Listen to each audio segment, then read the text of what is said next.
জানে নাকি? তাহলে পরের লাইনটা পুরো কর প্লিজ কাম।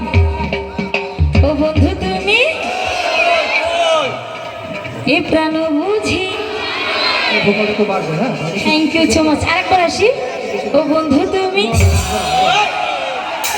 এ প্রাণ বুঝি